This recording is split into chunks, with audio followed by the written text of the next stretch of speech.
Bonsoir à tous, j'espère que vous allez bien et bienvenue dans le WWE Report. Et on va parler évidemment du 1er juillet NXT, le retour de Great American Bash, jour numéro 1 évidemment. Le dernier jour sera la semaine prochaine les amis, bien évidemment. Et nous sommes en compagnie des spécialistes L'Ange Bleu et Kevin Payne. Bonsoir à vous messieurs. Bonsoir. Kevin, Ok. Ouais, je suis là. bonsoir à toi.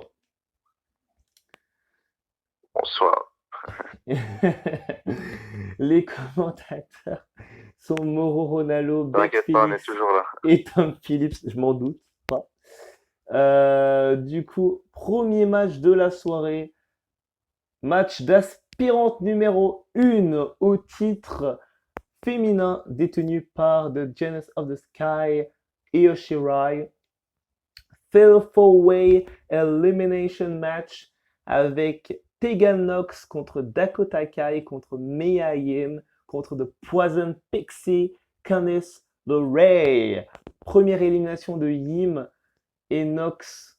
Donc du coup, Nox, non, Yim et Nox pardon, font un Godbuster sur Candice LeRae et Yim enchaîne avec son Soul Food pour le compte de 3.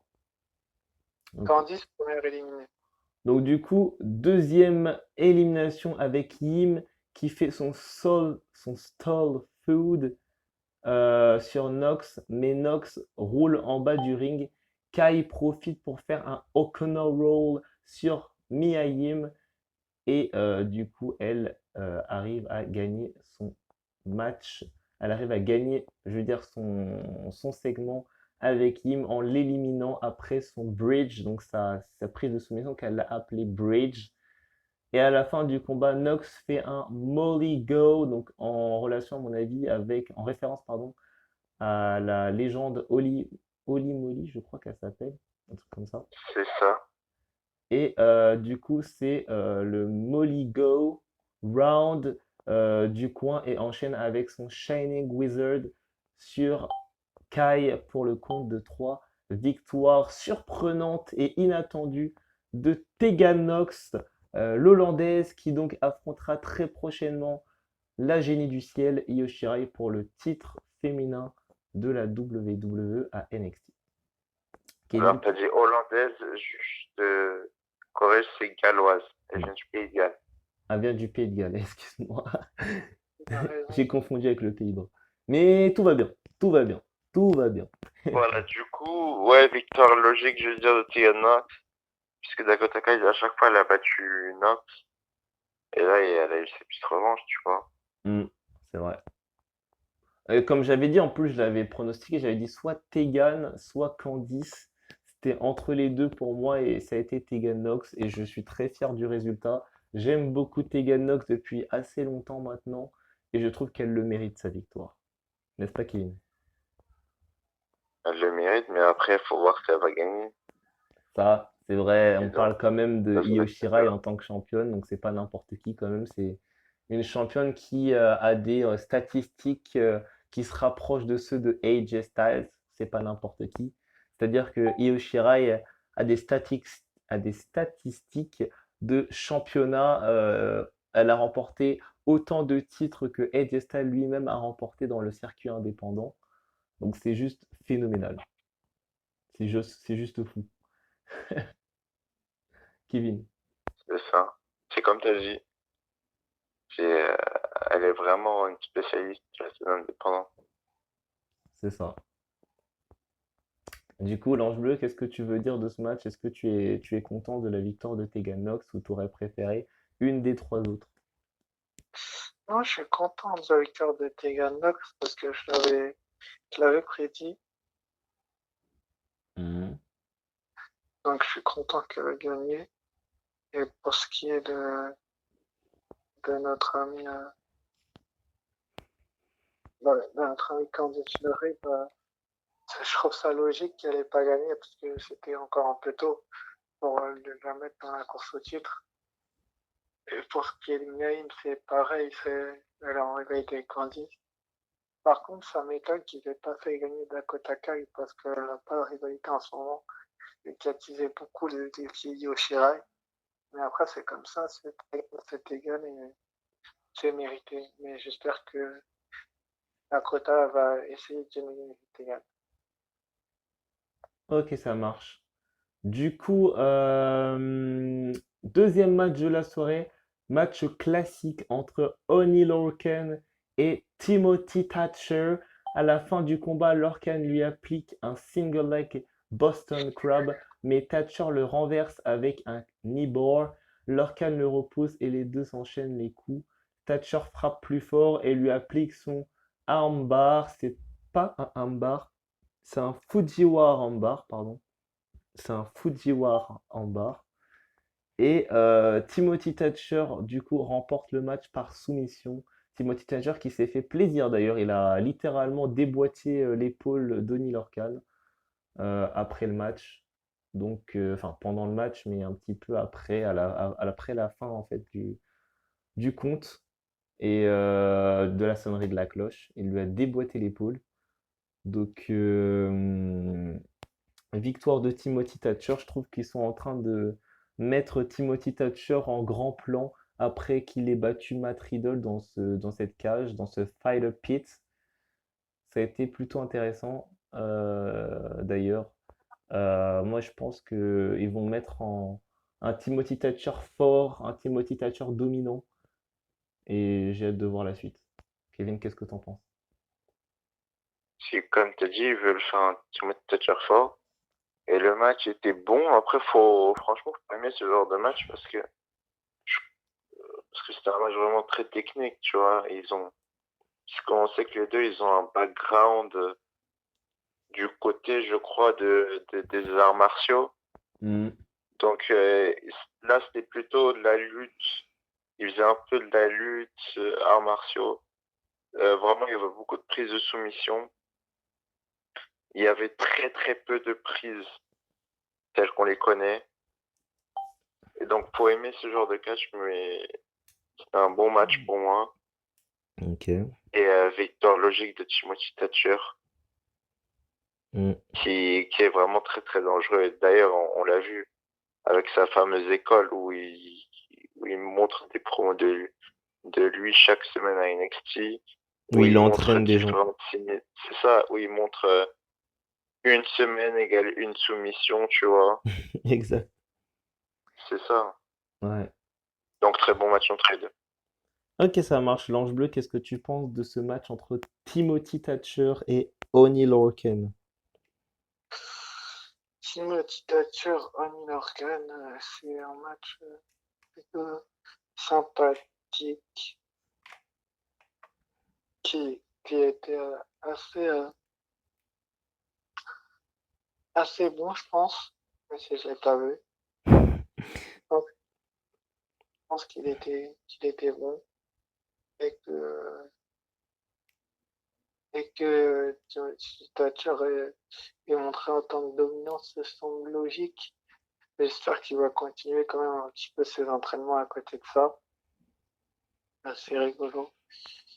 Mais je pense que après, comme l'a mentionné tout à l'heure, ça a été un très bon match. Et il risque de se réaffronter dans le futur et j'espère vraiment que ça va arriver.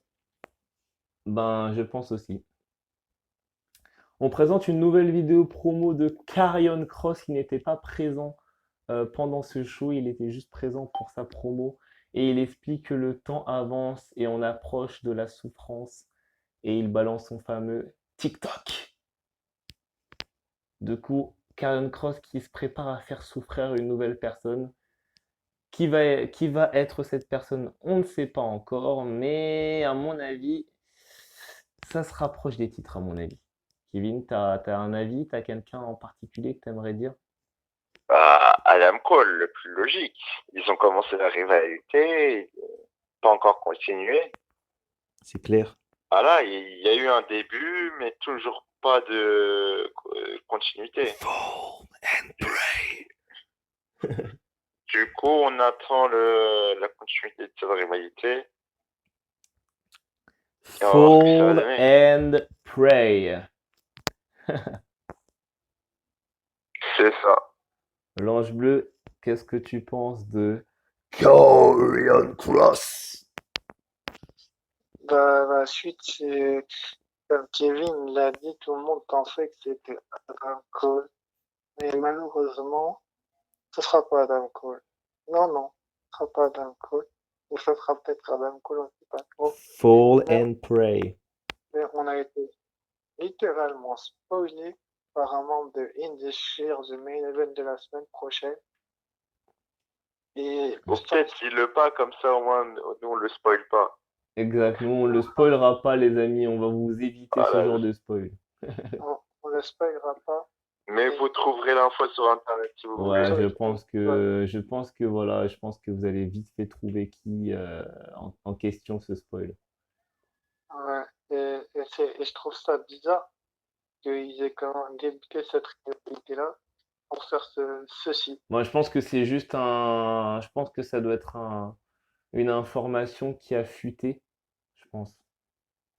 C'est une information Après, qui a dû être. on sait pas si elle est véridique ou fausse cette information. On va J'ai- attendre la semaine prochaine pour le savoir. Exact. Du coup, on a un handicap match, un 2-on-1 handicap match entre The Women Nightmare, le cauchemar féminin, contre Alea et Robert Stone qui remontent sur le ring.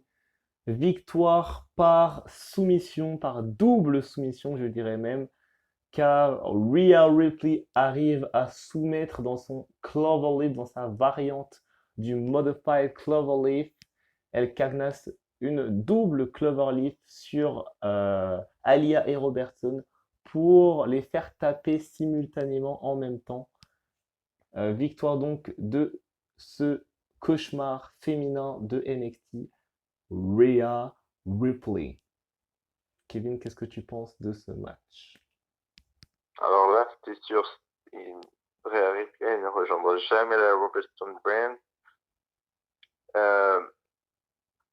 Déjà, Chelsea Green, je pense qu'elle va partir dans le roster principal, sinon elle serait pas sortie du Robertson brand. Alia, ça fait un gros push pour elle d'être dans le Robertson brand. Et c'est pour Rhea Ripley ensuite, je sais pas ce qu'ils vont faire avec elle parce que pour l'instant, elle a eu une petite rivalité après ça. Sa perte de titre contre Alia et Robert Stone. Peut-être que cette rivalité va continuer, mais je ne pense pas. Je pense que cette rivalité s'est terminée justement ce mercredi. Et très bonne victoire de Rhea Ripley qui était clairement la femme forte de ce match.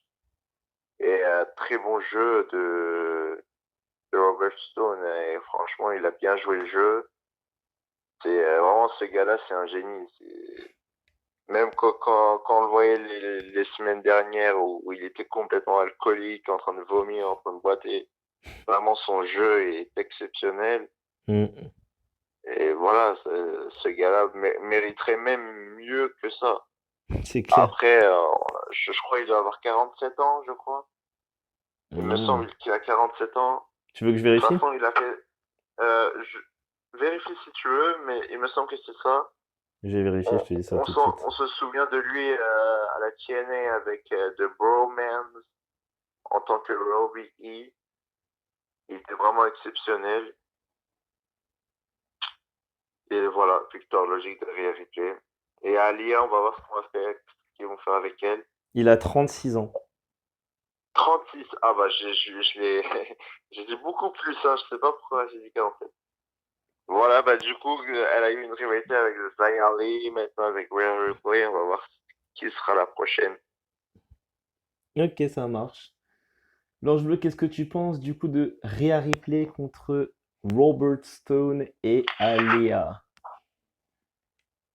C'est pas mal comme rivalité. C'est, comment dire ça? C'est logique que Rhea Ripley ait gagné, comme a dit Kevin, parce que, parce qu'ils n'auraient pas fait gagner Robert Stone et Alia, même si Robert Stone est un excellent catcheur et je trouve ça cool, quoi, que ça soit arrivé. On espère tous que ça va continuer dans les prochaines semaines et que Real Ripley va continuer de dominer. De dominer, ouais. Ok. Prochain match, The Messi of the Backbreaker, Roderick Strong va finir sa thérapie et va devoir être obligé d'affronter sa pire peur, c'est-à-dire le psychopathe Dexter Loomis dans le tout premier strap match à NXT. Et évidemment, victoire du psychopathe, victoire de Dexter Loomis par soumission. Du coup, victoire de Dexter Loomis. Kevin, qu'est-ce que tu penses de ce strap match? Très bon match. On a déjà vu dès le début que Roderick Strong avait très peur et qu'il ne voulait pas du tout. Il n'avait pas confiance en ce match, il n'avait pas confiance en lui. Il a fait un petit coup bas, on va dire, où il a attaqué direct Dexter Loomis. On a même vu Bobby Fish se ramener pour aider Roderick Strong, mais ça n'a pas suffi. C'est ça, mais de toute façon, c'est un match sans disqualification, il fait ce qu'il veut. C'est vrai, c'est vrai. J'ai même été surpris qu'ils aient pas ramené Kyle O'Reilly. Bon, je sais pas où il est. C'est leur docteur pour la thérapie.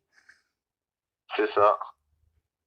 Mm. Donc voilà, c'était un très bon match. On a vu cet angle où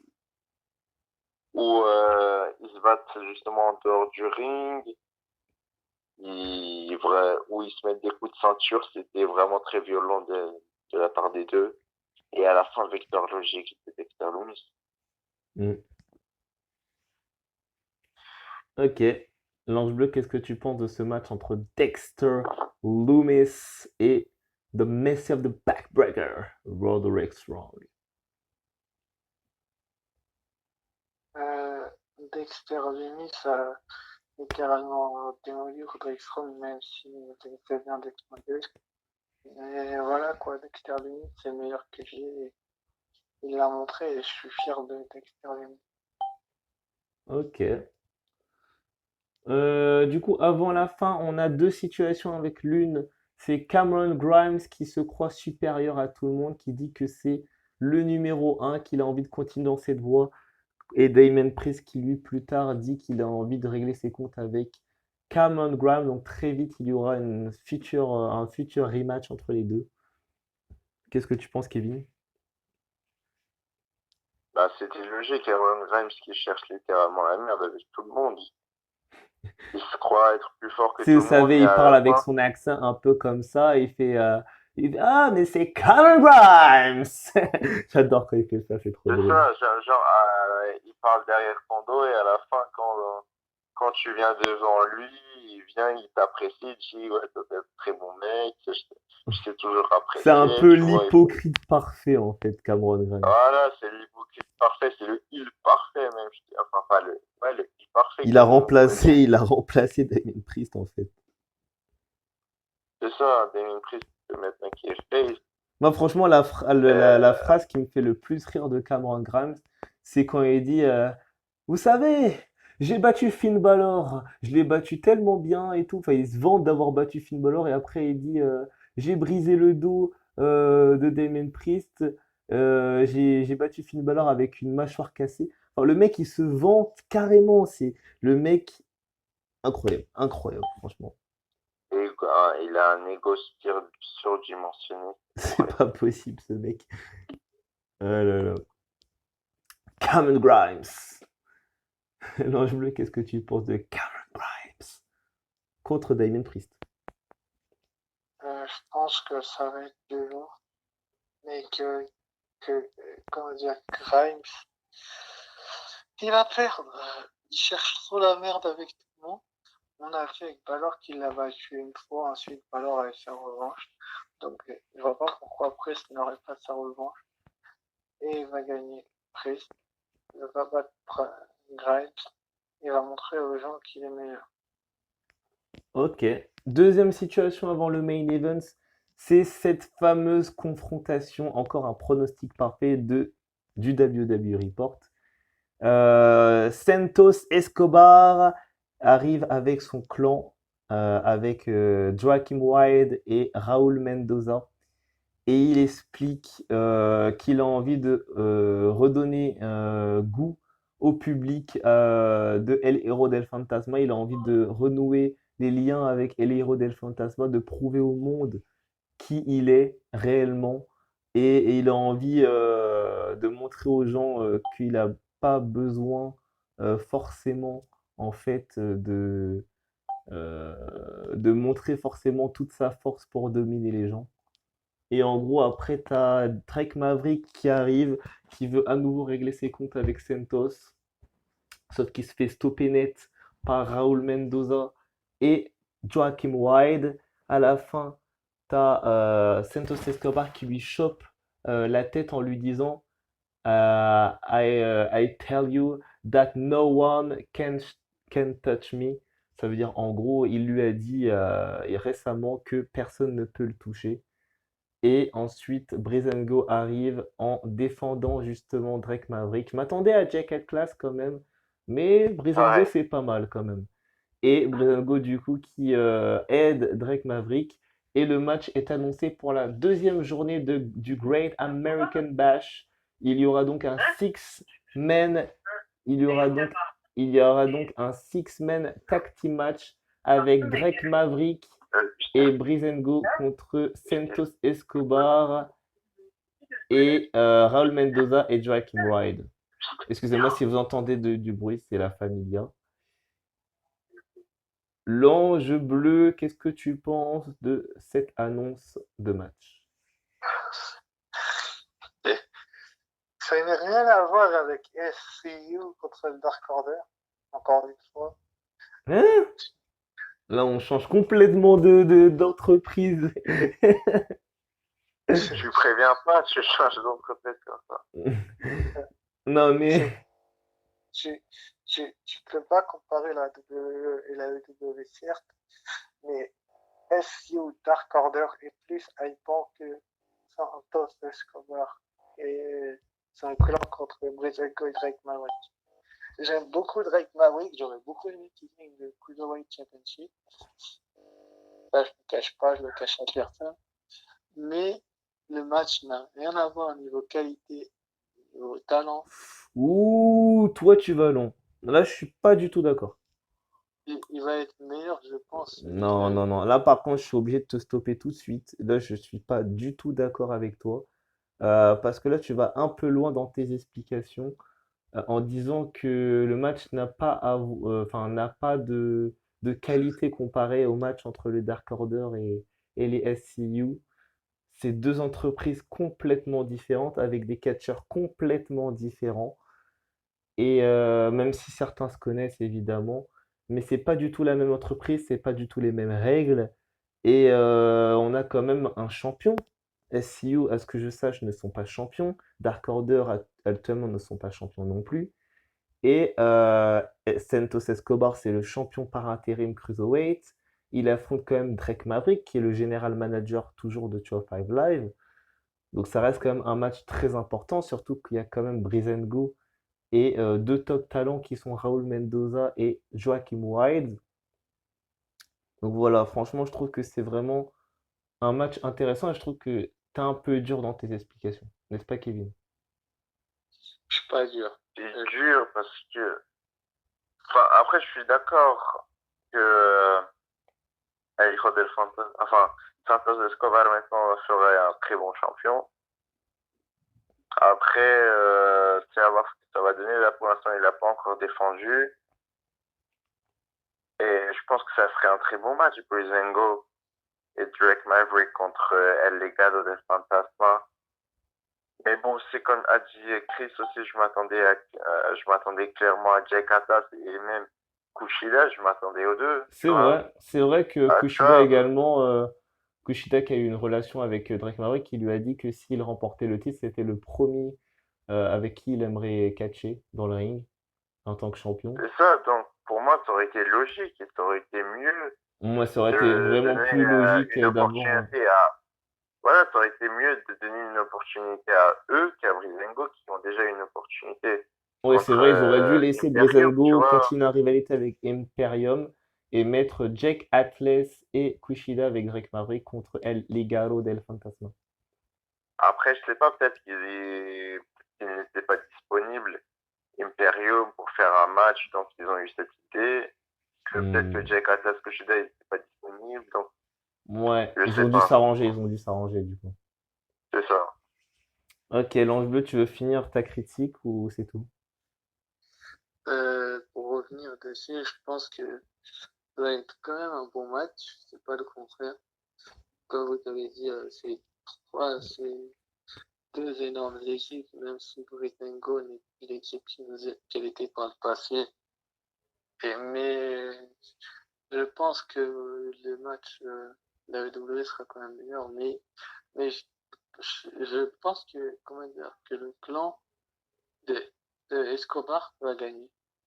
Ce match va détruire Drake Maverick littéralement. C'est le Phantom Driver qui va battre Drake Maverick. Ils vont en refaire un sur la table, ils vont l'envoyer à l'hôpital peut-être, ou ils vont envoyer Brezengo à l'hôpital, qui va faire qu'on va avoir Drake Maverick qui va se battre tout seul de nouveau. Et c'est là que Jake Atlas et Kushida vont venir, je pense. Ok, on va passer à la dernière info avant le main event. On nous fait une petite annonce, un petit trailer concernant la semaine prochaine avec le match phare, le main event phare de la semaine prochaine pour le Winner Takes All concernant les deux titres principaux de NXT, le North American Championship et le World NXT Championship. Adam Cole Bay va faire face à The Limitless One, Keith Lee, pour les deux titres principaux d'NXT la semaine prochaine au deuxième jour de Great American Bash d'NXT.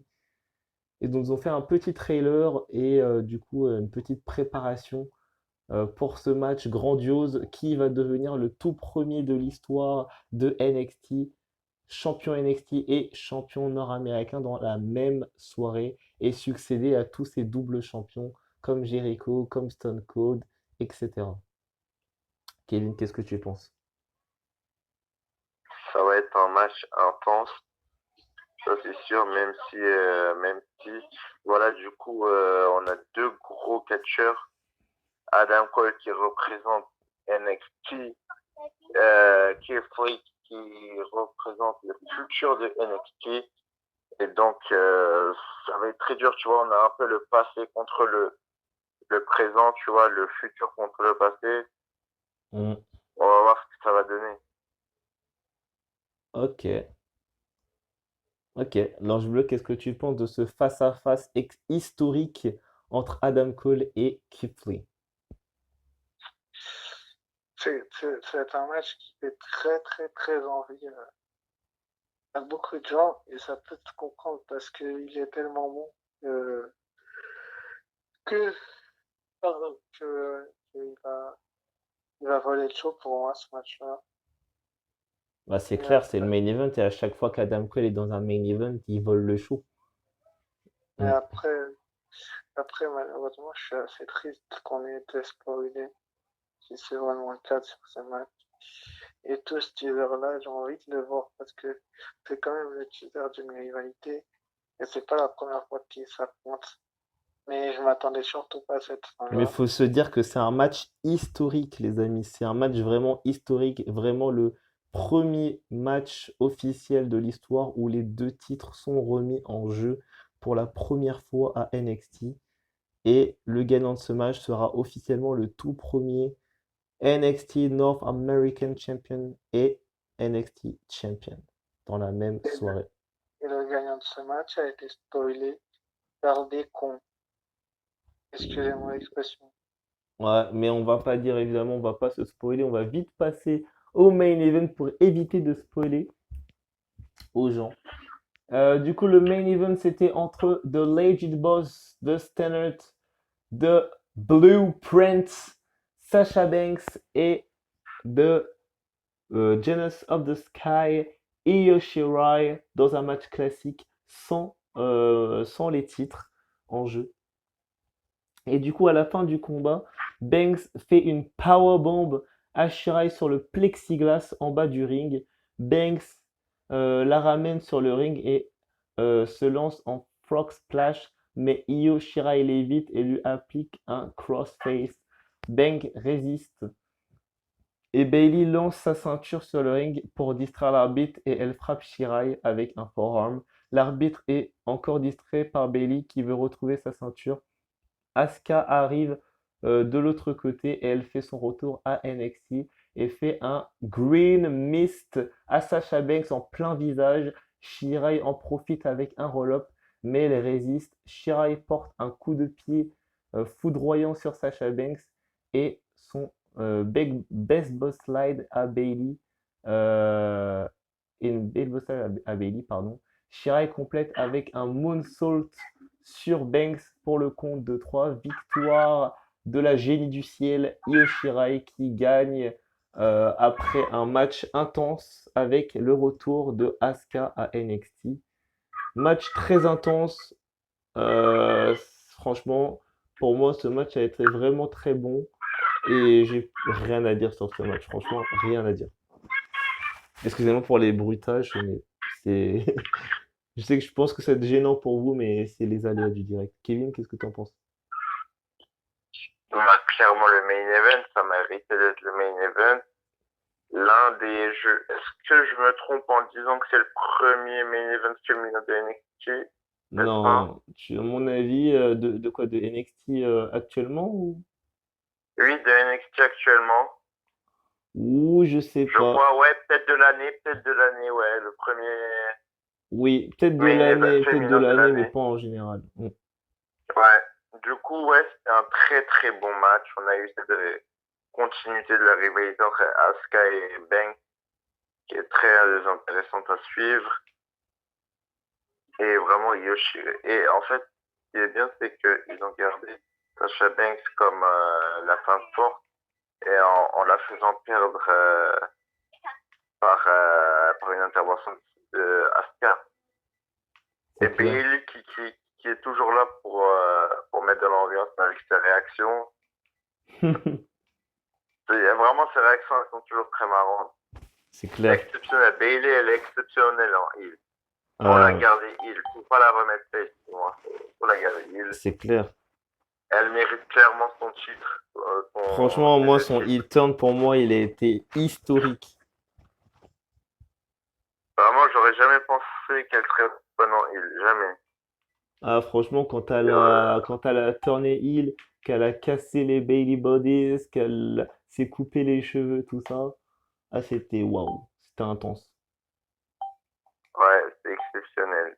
Donc, très bon match. Très bon match entre les deux. Ok. Alors, tu veux dire un dernier mot avant qu'on donne notre note? Très bon match entre les deux, oui. Très bon match, c'est vrai. Les Kevin, c'était un très bon match entre les deux, mais euh, l'intervention d'Asuka, Asuka va le payer, croyez-moi, parce que Sacha Banks, s'il prend du mist en pleine gueule comme ça, je pense qu'Asuka va prendre cher dans les prochaines semaines. Vous n'étonnez pas qu'elle se fasse littéralement démolir par Sacha Banks et Bailey, parce qu'à mon avis, c'est ce qui va se passer dans les prochaines semaines. Peut-être au prochain Raw où Asuka aura un match et Banks va venir avec un spray, je sais pas. Peut-être comment t'appelles ça? Du savon que tu mets pour nettoyer tes mains là, pour le coronavirus. Le gel, ouais. Le gel et elle va lui mettre dans la gueule pour la faire perdre. Ça va être drôle. Le gel hydroalcoolique, MDR. Dans la gueule de Asuka. Faites pas ça chez vous, ça fait très très mal aux yeux, ça pique très fort. Ça va piquer les yeux d'Asuka très fort et du coup ça va la faire perdre. Asuka va continuer son jeu de mise, je pense. Et puis Sacha Banks va continuer en ayant d'autres tactiques de trucs pour perturber Asuka dans ses matchs et lui faire perdre la plupart. Ok. Du coup, ben, la note du match, enfin la note des shows, pardon, pour moi, ça va être un 15. Un 15 sur 20. Ça a été plutôt un bon show. Et c'était surtout, c'était NXT surtout, donc pour moi, c'est le meilleur show de la WWE. Donc, normal que la note soit très haute. Après, il y a forcément des choses qui sont cheloues, évidemment, et des choses où on se pose des questions. Mais, par exemple, Timothy Thatcher contre Ronnie Lorcan, par exemple. Mais ce n'est qu'un détail parmi tant d'autres, les amis. Franchement, pour moi, un 15 sur 20, c'est déjà très très bien. Kevin, qu'est-ce que t'en penses? Je vais dire 17. Ah, C'était toi, un t'as très vraiment bon kiffé le show. show. Ouais, c'était vraiment un très bon show par rapport au dernier Raw et SmackDown, vraiment. C'était le meilleur de cette semaine, Je pense que tu es meilleur show d'accord de pour cette dire que semaine. NXT a clairement repris l'avantage. D'ailleurs, pour ceux qui sont les premiers à dire que la AEW est meilleure, sachez-le que dernièrement, les statistiques de la WWE, surtout à NXT, ont été supérieures à la AEW. Donc voilà, c'était juste une petite information que je voulais vous dire. Voilà, la WWE est en train de reprendre le pouvoir. Et on a encore cette guerre qu'on a eue il y a 10 ans avant, 20 ans avant, comme entre la WCW et la WWE. À la fin, on sait comment ça se finit. On sait La comment ça se finit. Vince McMahon WCW a fermé. ouais, Vince Vince McMahon McMahon a racheté la qui a racheté. Et compagnie. d'ailleurs, pour la petite théorie, c'est donc officiel, Vince McMahon a racheté la fédération par excellence indépendante, Evolve. Donc pour tous les catcheurs du circuit indépendant, donc comme nous par exemple, et comme pas mal de catcheurs français comme Archer, Tom Laruffa, ou encore Rick Salem, Thiago Montero, etc., etc. Evolve est la destination première quand tu es un catcheur indépendant. Et ils ont été rachetés par la WWE. Donc pour moi, ça paraît logique. Qui va à Evolve, performe et sont débouchés par un try-out avec la WWE, puis probablement un passage à NXT. Et si tout va bien, un contrat. Tu vois. C'est ça, c'est très intéressant de leur part. C'est donc Alors, c'est officiel. ça. Hum, hum, hum. On souhaite que le meilleur pour tous les catcheurs du circuit indépendant. Et d'ailleurs, on va se quitter, les amis. L'Ange Bleu, tu veux dire une note ou c'est bon? La note 19,5. 19,5? Ah ouais. Toi, t'as vraiment bien kiffé le show, toi. Je l'ai pas vu, mais je mets cette note comme. Ah ouais, quand même. Eh ben, ça fera une moyenne assez haute. Ça fera un beau 17, quoi. Un beau 17, quoi. 17, 18, voilà. Ça fera une moyenne assez sympathique. Un bon 4 étoiles et demie, quoi. C'est ça. Merci à vous tous, du coup. N'hésitez pas à liker, commenter, partager, donner votre note en commentaire, donner votre avis également, activer la cloche. Et on se retrouve évidemment très prochainement. Merci à vous tous.